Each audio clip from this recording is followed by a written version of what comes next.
now moving to our next speaker, who is the invited speaker, and that's Sukrit Ranjan. So we'll have him in a matter of seconds here. Hi, can you hear me and see me? Hello, Sukrit. It's really great to have you here. Apologies again for moving the session a bit. We had an unexpected situation. I think you heard about it. But the conference has been flowing quite well since then. So I'm sure that your presentation will go great as well. So Sukrit is actually currently an independent postdoctoral fellow, and we met together during the times when we were both fellows in the Simons collaboration on the origins of life. So he's been working on really interesting chemistry in the planetary context and the possible origins and roles of small molecules in the formation of prebiotic precursors of biomolecules and more generally biomolecules as well. So he thinks a lot about conditions, planetary conditions, and the way they can affect chemistry. Sukrit, where are you now? Which institution is this? I'm currently at Northwestern University. Northwestern University. That's fantastic. So thank you so much, and take it away. I'm really looking forward to your presentation. Thank you very much, Rafal, and thank you to the organizers and to the community for the invitation to be here today. As Rafal mentioned, my name is Sukrit. I'm a Sierra postdoctoral fellow at Northwestern. I've done a lot of work on kind of origins of life, but today I'm going to share with you a little bit more astrobiology work related to biosignatures, to search for life on other worlds, and in particular, its remote detection. Specifically, I'm going to be talking to you about photochemical runaway, which, as I'll hope to convince you later in this talk, offers us offers significant optimism for the search for life on distant worlds, on planets orbiting other stars. And this work has been submitted, and it's available by request if you'd like to see it. So, stepping into kind of the broad motivation, since more or less since humanity has existed and has looked up to the stars and has thought, we've asked two questions. Where did we come from, and are we alone? Today, we are in a very special point in our species' history, because for the first time, we are in a strong position to answer one or both of these questions. Focusing on the second question over here, the are we alone, the reason for optimism essentially comes from the discovery of exoplanets, a cornucopia of new worlds, which may be hosts for life. I can best explain the promise of this particular discipline by showing you this plot, which is a few years out of date. So it's which is a few years old, so it's already hopelessly out of date, but it conveys the necessary big picture. So this is a plot showing all of the exoplanets known as of a few years ago. On the x-axis is semi-major axis, or distance from the star. On the y-axis is planet radius, in other words, how big the planet is. The different colors demarcate different detection techniques, which is not important here. Instead, there's two real takeaways I want you to have from this plot. The first is that we've detected a lot of worlds. Planets are not rare. They are common in the galaxy. There is a substantial inventory of them. The second point and we've detected a lot of them. The second point I want you to take away is you see all of these planets which have a white circle around them. Those are the worlds for which we have some constraint regarding the existence of an atmosphere. So despite the fact that these objects are light years away, billions upon billions of miles far away, we've actually been able to make detailed measurements of their physical properties and even make the first probes of their atmosphere compositions. And this underlies their promise from kind of a life detection standpoint. So I mentioned briefly that we've been able to constrain the presence of an atmosphere on some of these worlds. How do we do it? Well, some of these planets, from our point of view, appear to pass in front of their host star. When they do so, some of that stellar light filters through the annulus of that planetary atmosphere. And when it percolates in this way, some of that atmosphere will selectively absorb some of that light as a function of wavelength, imprinting a so-called transmission spectrum. This signature is very, very faint. It's very, very hard to extract, but it can be extracted. Today, we can use this technique of so-called transmission spectroscopy for very large planets, planets that are gas giants, similar to close to the size of Jupiter or Saturn, orbiting nearby stars. And we can detect chemical species like sodium, potassium, and water vapor in their atmospheres. with the next generation of facilities due to come online over the next 1 to 10 years, we hope to detect and characterize the atmospheres of smaller, rocky, potentially habitable planets, and in search of evidence of life. So what do I mean when I say in search of evidence of life? How can characterizing the atmosphere possibly be a probe of the presence of biology? This is the so-called paradigm of biosignature gases. The paradigm of biosignature gases is essentially built on a famous study by Carl Sagan, where he revolutionarily detected the presence of life on Earth. This is less silly than it sounds. What essentially happened is that the Galileo probe flew by Earth on its way to Venus in a flyby, and they essentially turned their instruments back on Earth and asked, with remote sensing data alone, can we infer the presence of life on Earth? And the answer they came up with was kind of provisionally yes. And the main reasoning they put forward there is they detected evidence of biogenic modification of the atmosphere, the presence of chemical species that it was difficult to explain with abiotic mechanisms such as volcanism, but could be explained with biological mechanisms. In particular, they simultaneously detected oxygen, methane, and water vapor in the atmosphere of Earth. Oxygen and methane being the biosignatures and water vapor being the habitability indicator. Now, this double or triple signature remains kind of the canonical biosignature, and it remains kind of the single strongest signature for life as we know it today. However, there's a few problems with it. One problem is kind of observational. It turns out that the wavelength regime in which you can detect oxygen is the visible, and the wavelength regime in which you can detect methane is the infrared. And none of the upcoming mission paradigms that have been proposed in the near future will have the ability to detect both of these families of molecules. So detecting both of these molecules is going to be challenging. Another more fundamental problem comes from the fact that this picture of the Earth's atmosphere is not characteristic of throughout its history. In fact, today we have a little bit of methane and a lot of oxygen. In the deep past, we had a lot of methane and a little bit of oxygen. And in the middle, we didn't really have very much of either. And if you move away from the solar system, if you try to simulate observations of planets orbiting other stars, in general, we find that it's very hard to simultaneously detect both methane and oxygen for Earth analog planets throughout a simulated Earth analog history. And that's, again, just because it's hard to get both of these reducing and oxidizing species to be high, concentrations to be high at the same time. So the overall conclusion is that it's going to be challenging to detect this kind of ideal biosignature pair. This has led to individuals to think very hard about how we might infer or not infer the presence of life based on a single biosignature gas. So this has led to the quest for the ideal biosignature gas. Such a gas would be spectrally distinguishable. It would have spectral features, spectral fingerprints that we could clearly identify from telescopic observations. It would have no abiotic false positives, and in an ideal case, mechanisms like volcanism couldn't explain its presence in an exoplanet atmosphere. And it accumulates to detectable levels. In other words, it's not. It should be able to build up to be detectable concentrations for distant planets orbiting other stars. Regrettably, the ideal biosignature gas has not yet been identified. The canonical biosignatures, the ones that we often focus on today, motivated by our own biosphere, our own modern biosphere, tend to have the problem that they have some significant vulnerability to planetary chemical false positive mechanisms.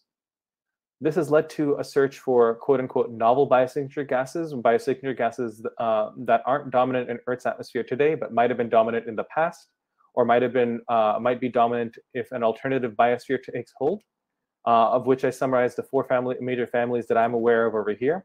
And these gases all kind of have the same advantages and disadvantages. They're all energetically costly to make. So overall, they have good spectral features, and their known false positive potential is relatively low. However, their major weakness is their atmospheric accumulation. It turns out that they're all violently photochemically reactive. They fall apart at the touch of a feather. As a consequence, it's relatively hard for them to accumulate at detectable concentrations. At most production fluxes, they tend to be confined to extremely low concentrations. So, are we up the creek without a paddle? Is this whole story over? Well, not quite. There's a ray of hope that comes from a phenomenon known as photochemical runaway.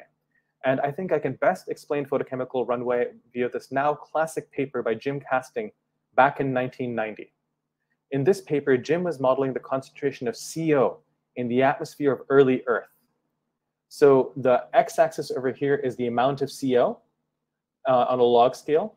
The y-axis is how much is CO surface production flux, how much flux of CO is being produced by various surface processes and then injected into the atmosphere. There's a bunch of curves over here, but I want you to only pay attention to the solid line over here, which is the COO abundance. And the key point over here is that CO is confined to relatively low concentrations for a while, and then all of a sudden it passes this critical point, and it basically goes horizontal. All of a sudden, the concentration shoots up as a function of surface production flux, and it reaches very, very high concentrations. So what's going on there? What is this? What's causing this sharp rise in concentration? This is a mechanism that Jim called runaway, and it rests on the idea that the ability of an atmosphere to photochemically cleanse itself of trace gases is finite. In the case of CO, CO is pretty much only removed by reactions with OH. However, there's not an infinite supply of OH in the atmosphere. OH is ultimately derived from UV radiation and water vapor, either directly by direct photolysis or indirectly, mediated by ozone. The supply of UV photons to early Earth and to any other planet is finite. And this means that if you deliver CO at a rate that exceeds this finite limit, you saturate this photochemical sink, and CO accumulates rapidly in the atmosphere until it's limited by surface processes. This is a so-called phenomenon of runaway.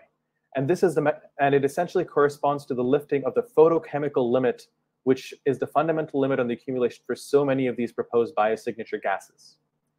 Okay, so that's photochemical runaway for CO, but the key point that I want to make to you, and that hasn't really been emphasized in the past, is that runaway is a general phenomenon because it rests on the general observation that photochemical sinks of a gas are finite. It applies to almost every single gas that we can think of. It's only been analyzed in depth in the literature for CO, but it's been briefly alluded to. It's been noted that it's been detected in models for a bunch of other molecules like methane, phosphine, isoprene. Here I'm showing you the results of a simple calculation that we did using a uniform model and similar boundary conditions, the same chemical network. We ran a planetary atmospheric photochemistry model to calculate the runaway of CO, oxygen, and methane. So again, here on the x-axis, you have the surface production fluxes of these gases. On the y-axis, you have the atmosphere average mixing ratio, a measure of the concentration. And you see that each of these gases shows this kind of characteristic nonlinear increase as a function of surface concentration when it passes a critical point. You notice that there's two kinds of lines over here. In particular, there's two kinds of lines over here. There's solid lines and dashed lines. The dashed lines correspond to a planetary scenario orbiting a sun-like star, which has lots of UV radiation. But there are other stars which have less UV radiation. And remember, UV is the main control on the accumulation of these so-called biosignature gases. If you orbit a low UV star, for example, a low-mass M-dwarf star, which because of its low mass is cool and has very little UV output, a runaway is a lot easier. It happens at a much earlier threshold and concentrations and reaches higher concentrations at earlier stages. So I've discussed this theoretical phenomenon, this modeling phenomenon. What does it mean? What are the observational implications? Why might we care about it as scientists? Well, the main observational implication is that it can turn invisible gases visible. To show this, I modeled the runaway of ammonia in the so-called cold Haber world scenario. That is to say, a planet with an H2N2 atmosphere with a biosphere that is therefore incentivized to produce NH3, to saturate the surface in NH3 and dump it into the atmosphere. And we chose this scenario to focus on because we wanted to model the runaway of NH3 in particular. We wanted to model NH3 because it fulfills the rare functions of both being photochemically reactive, so it has the same weakness, those other biosignature gases I showed you earlier, but also it's relatively well characterized. The photochemistry of ammonia is, relatively speaking, well worked out relative to some of those other gases like isoprene. And if you do that, if you make those same plots like I showed you earlier, this is what you get. This is a very busy plot. You don't have to worry about most of the complexity. Let me again walk you through it. On the x-axis, you have the NH3 surface production flux in units of molecules per square centimeter per second. On the y-axis, you have the column average mixing ratio. These pink lines all show the buildup of NH3 for a planet with an Earth-like planet with an H2N2 atmosphere, orbiting an M-dwarf star, one of those low UV stars I showed you earlier. And each of these models shows this kind of sharp nonlinear increase at a critical threshold. The key point to note is that this nonlinear threshold corresponds to realistic NH3 production fluxes. And in particular, it's compatible or similar with the modern nitrogen production flux of the atmosphere, and not that much higher than the pre-industrial nitrogen flux of the atmosphere, definitely much less than the O2 production flux, which is kind of what we think about when we think of the primary biogas being produced. So if NH3 were the primary biogas being produced by a biosphere similar in productivity to our own, it would be at this runaway threshold. Now, you notice that not all of these lines shoot up. So this is a extreme sensitivity test for the case of a hot planet. And in the case of a hot planet, runaway occurs much earlier. It's much more favorable. The opposite is shown over here in this yellow line. This is what happens if you're orbiting a sun-like star. And because the sun has so much more UV, the runaway threshold is much higher. It's not accessed over here. But again, the key point over here is that this runaway feature occurs, and when it occurs, over less than an order of magnitude increase in production flux, the concentration shoots up by 3 orders of magnitude. And this is basically the difference between ammonia being visible or invisible in such an atmosphere. That's what's shown in this plot over here. This is a simulated observation of a super-Earth planet with an H2N2 atmosphere experiencing this NH3 runaway. The blue line corresponds to an ammonia production flux of outside of runway, so it's 3 times 10 to the 9. And the green line corresponds to no ammonia production flux. And it's hard to tell those two apart. They basically overlap each other. Ammonia is basically invisible at 3 times 10 to the 9. If you increase that NH3 production flux just to 2 times 10 to the 10, so just about an order of magnitude, you see that the ammonia abundance shoots up, and all of a sudden it has very strong detectable spectral features. If you then plug this into a simulator, for example, for James Webb, and simulate the observations, we find that over 100 simulated observations, James Webb in just 2 transits should detect NH3 at an average significance of 5 sigma. In just 2 transits, about 3 hours of observation time. On the other hand, if you were pre-runway, if you're even just at 3 times 10 to the 3 times 10 to the 9, no amount of observations will get you that NH3 detection because it's underneath the noise floor. So runway is important because it makes the difference between reactive gases being invisible and visible. And we've done preliminary photochemical modeling for a broad range of these gases, and gases. In particular, we've done it for phosphine, isoprene, and ammonia. And for all of these gases, we find that they're basically not possible to detect unless they happen to go into runway. And if they go into runway, then they're relatively easy to detect. We haven't done the modeling for the organosulfurs yet, but if we do, we predict we'd see the same thing because, again, runaway is a general phenomenon. Now, this is an extreme picture that I've sketched for you, and you'd be justified in asking, is this realistic? Is this just a model artifact, or could this realistically be physical? And this is a valid question. A runway is accepted by some practitioners in the field, but not others. And one of the counter-arguments that's put forward for runway is thermodynamic. And the argument is essentially this: perhaps runway is metabolically self-inhibiting. For example, consider methane. Consider a methanogizing biosphere, one that produces energy, extracts energy by combining carbon dioxide and hydrogen to make methane. If you went into methane runway, you would generate a lot of methane, which would shift the reaction to the left. It would make it hard to extract energy from this reaction.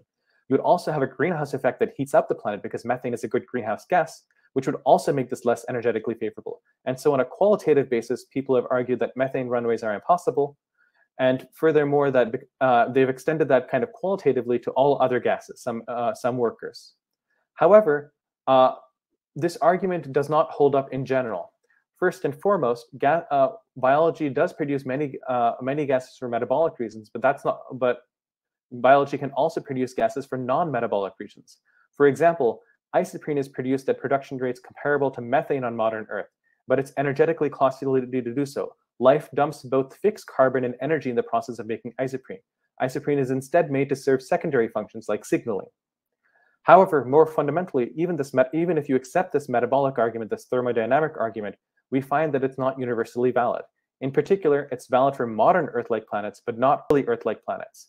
So modern Earth is an oxidizing atmosphere. It has very little CO2, very little H2, and consequently, it is vulnerable to this thermodynamic limit. If you have even only a small amount of CH4, it ends up being thermodynamically limited. So here I'm showing this pink line and this red line correspond to to modern Earth models, and I'm overall plotting the thermodynamic favorability of this reaction. So on the x-axis I have the surface temperature, and on the y-axis I'm plotting the methane production rate required to produce enough energy per unit time from this reaction to compensate for thermal decay from thermal degradation of this life, with an upper limit over here plotted based on empirical measurements from modern Earth biology.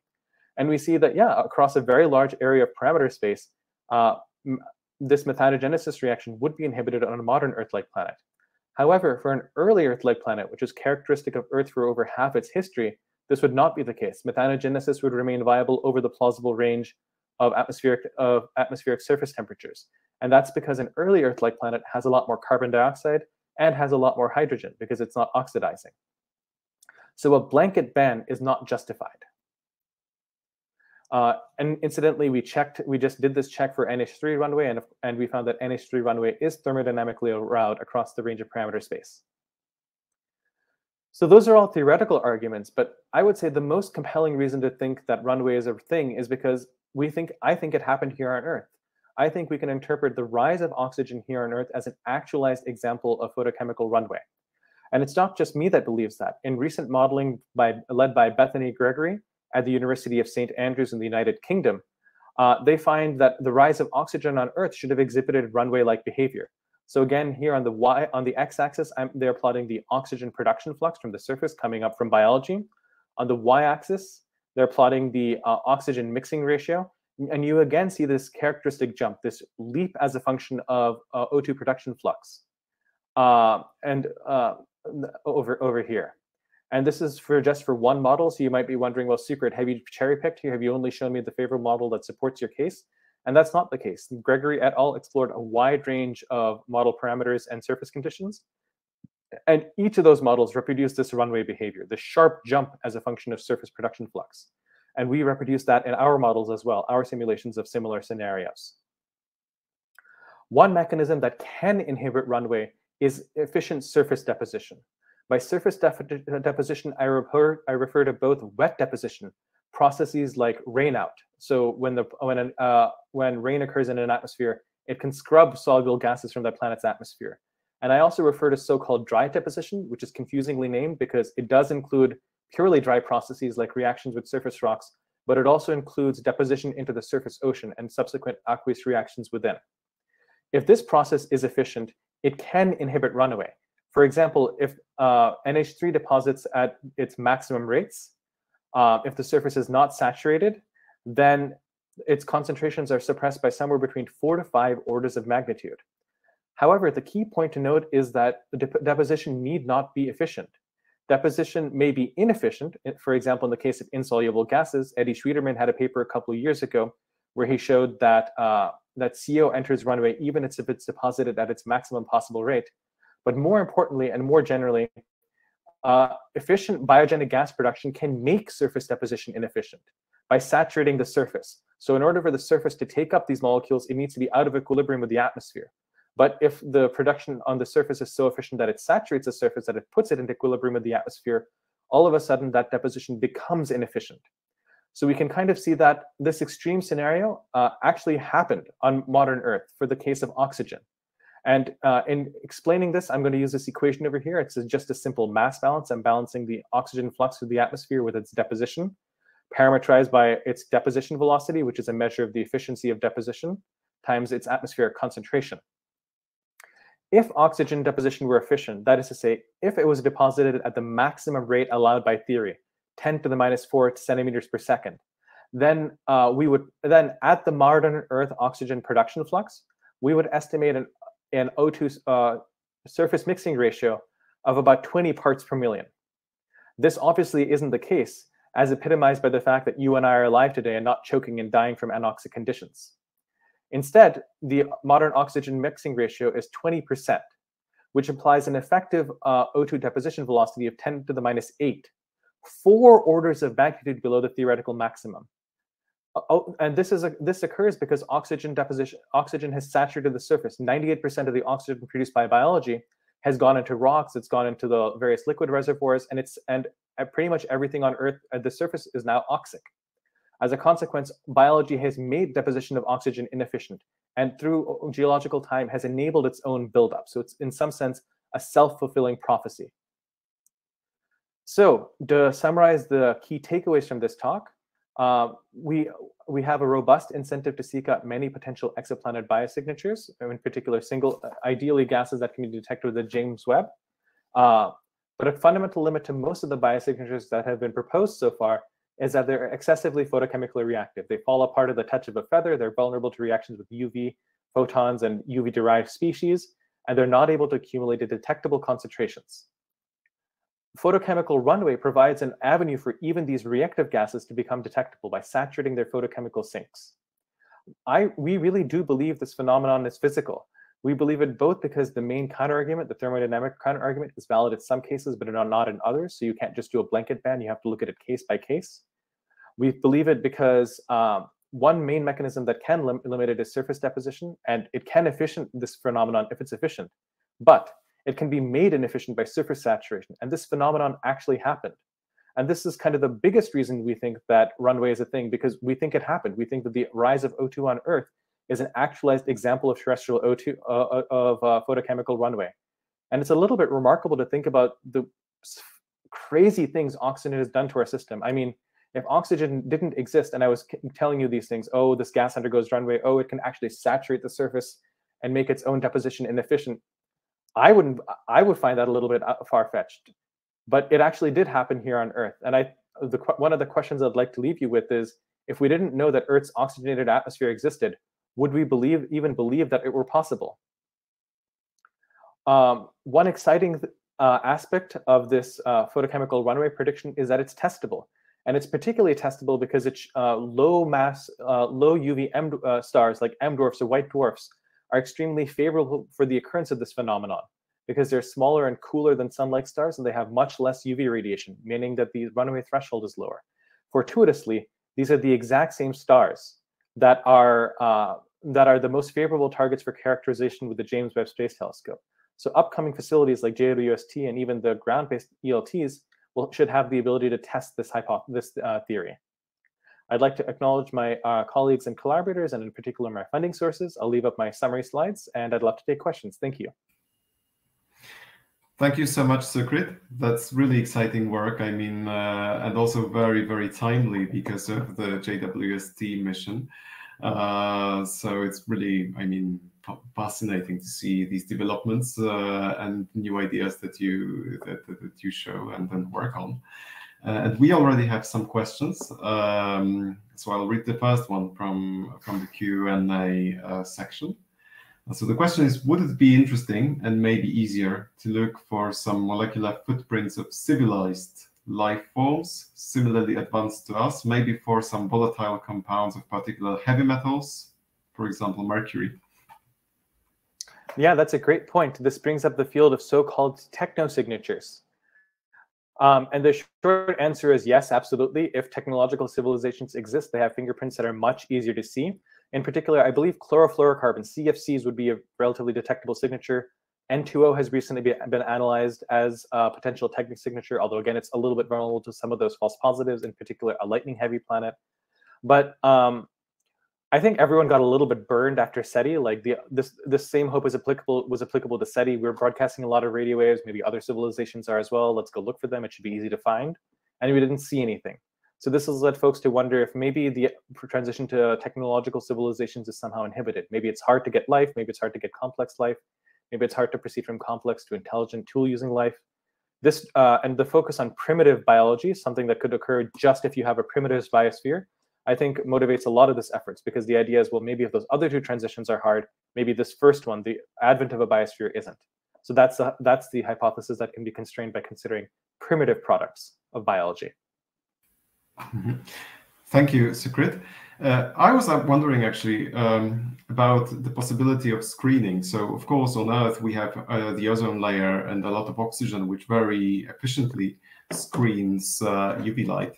But another question that you could ask, I mean, maybe on other planets there are other gases that could form sort of a layer that could screen the UV light, and then many of these more complex organic compounds like the sulfur-containing ones with disulfide bridges, for example, that they could survive, they could accumulate, and then you could, for example, see them with, in the IR region. So what do you think about it? Have this been considered? I think that's a really great idea. And you're absolutely correct that the buildup of, in particular, photochemical products like hazes could, in theory, protect a lot of these gases and enable them to build up to much higher concentrations. Examples of this include sulfur hazes and also include organic hazes. So this is something that we're looking into a little bit. You have to be very careful about it because it's going to be a double-edged sword, because those hazes will permit those gases to build up, but they're also going to, in many cases, occlude those gases from view, because they'll build up and shield you from UV, but it's also going to impede you from looking at it from the IR and in the visible. So you have to find gases that will shield in the UV, but not in the visible and in the IR, or at least there'll be spectral windows. And that's one of the areas we're looking into right now. Thank you. And one more thing which comes to my mind, and that's often a question that is asked by people who are not so much chemists, or maybe not so much interested in biology, but they just noticed this area fairly recently. So why not oxygen itself? I mean, I guess a good question to ask here would be, is there any geochemical process that is not really biological that could generate huge amounts of oxygen as we have on Earth? That's a great question. And the fundamental answer is yes. The most robust mechanism is derived from escape. And the idea there is that water is a little bit of a double-edged sword. You need water for habitability, but if water is present in the atmosphere of a rocky planet, in particular if it reaches the upper atmosphere, that water will photodissociate to give you hydrogen and oxygen. That hydrogen will relatively efficiently escape to space, and the oxygen will be left behind. And models predict that this process should be particularly efficient on some of these planets orbiting these low-mass stars that will be the only targets that James Webb and other telescopes can realistically reach. So the escape-based positives, false positives for oxygen are the most significant concern for the abiotic accumulation of oxygen. There's a second mechanism, which is a photochemical mechanism for oxygen buildup. That's something that's a little bit uncertain. There's some models which predict that planets orbiting M-dwarf stars should have abundant photochemical oxygen, and other models predicting that it shouldn't. And so that's a discrepancy between models that we are trying to figure out right now, because the observations of the TRAPPIST-1 worlds will be taken in the next few years. And if we find oxygen there and we don't know whether or not it's potentially photochemical in origin, there's going to be a whole brouhaha. Yeah, that's true. I mean, really interesting. Thank you for your time. Thank you for this fascinating presentation. It's really great to think about these problems, and that actually finding detectable biosignatures is not so easy, but your work brings us closer, and I really hope that JWST, alongside the work that you do, and then many other researchers do as well, will really give us some clues about the possibility for the emergence of life on other planets. So thanks so much. Thank you for joining us, and really hope to stay in touch with you. I mean, I'm speaking on behalf of the whole Polish Astrobiology Society. Thank you very much for the opportunity. It's a real honor to be here, and thank you for the opportunity to speak.